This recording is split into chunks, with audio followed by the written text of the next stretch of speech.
Brothers and sisters, give yourselves a warm round of applause. Let's get some life here. Let's get this program back on track as to what we're doing. And I'm calling up on the last question is what we do after this.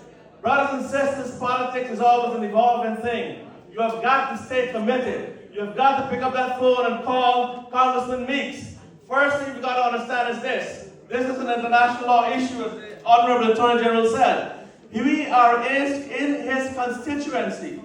You've got to call Congressman Meeks. He sits on the Foreign Affairs Committee. You tell him that you want him to take action at the congressional level, at the Black Caucus level, at every level. Call the Secretary of State, Anthony Blinken. You live in America. You ought to understand this. Call the White House. You may not get President Biden himself, but you will get a representative. Make a note of his name. Feed it back to me as district leader. We will follow up on that. Call Congresswoman Yvette Clark. She's also a congresswoman who has a lot of influence. So you don't sit and wait until something happens.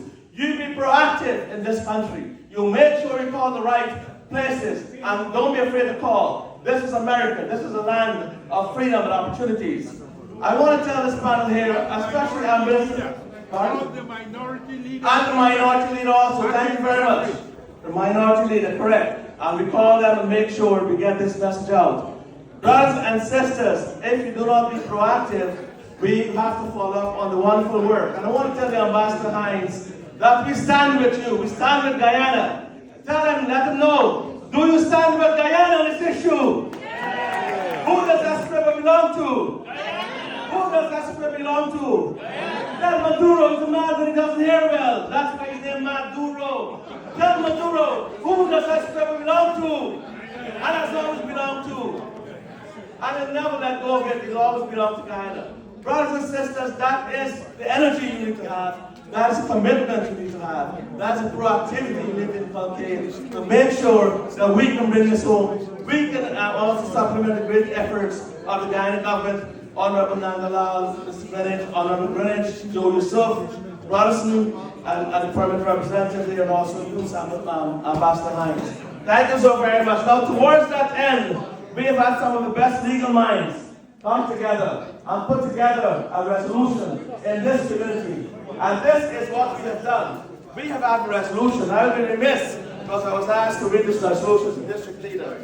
Now, this resolution was drafted by Dr. Tara Singh. Give Dr. Tara Singh a warm round of applause. Always a great man, always with this community, always an unsung hero. These are wonderful. Dr. Danpon Narayan. Give him a warm round of applause also. Dr. Ganga Ramdas, Professor Narayan Prasad, and myself, we put together this resolution. And I'll just read it very quickly because I'm going to give a copy to each of the Ghanaian representatives. Whereas Venezuela and the United Kingdom, recognizing the principles of sovereignty, territorial integrity, and respect for international law, both accepted the arbitral award of October 3rd, 1899 between the United Kingdom and the United States of Venezuela. And whereas the Treaty of Washington and so forth, we went through all of that. So I'll skip and come now to the main part. This is the main part here. And the Honorable Attorney General told us about CARICOM having 15 votes as member states. Correct, Attorney General? Those are vital votes within a CARICOM community that will help us to get to the finish line.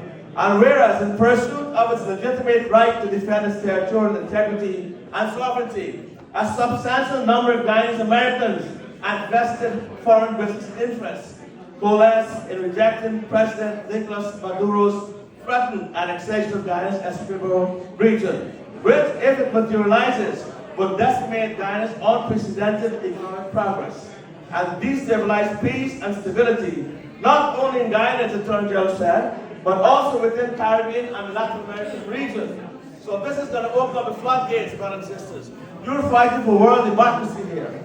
And whereas the Maduro regime has plunged Venezuela into an economic tsunami with 360% inflation. So he's gone right around with inflation, 360 degrees. He's throwing his country full turtle from top to bottom. And over 7.7 million Venezuelans, as per the United Nations Commissioner for Refugees released, fleeing their native land as refugees and economic migrants, with 6.5 million of them seeking safe havens in Latin America and the Caribbean. And Guyana received over 330,000. There are 30,000 Venezuelans seeking refuge, seeking food, seeking help in Guyana right now. And another 4 million having difficulties with things. They kept hostage to your safe country. So Venezuela has 29 million and over 18 billion need help. So this referendum today is worthless that Maduro is trying to get through. It has no teeth, it's fundamentally flawed, as the Attorney said. It's unenforceable and it cannot stand up. So brothers and sisters, we denounce the Maduro's decision. And I'm just going to cut it short, because I see a lot of people. Reaffirm guidance of Venezuela's and Guyana's actions in this matter, and condemn and support guidance pursuit. And let us finish off on this note. Brothers and sisters, and I have the list of all the supporting organizations we make available to you. We have over 50, and it's growing every day. We will make sure that we contact the U.S. Congress, the Black Caucus, and every conceivable power and pinnacle in American government to make sure we help Guyana. So brothers and sisters, let's hear it one more time. Who do you stand for? As you belongs to who? Thank you, brothers and sisters. And let's get that to the finish line.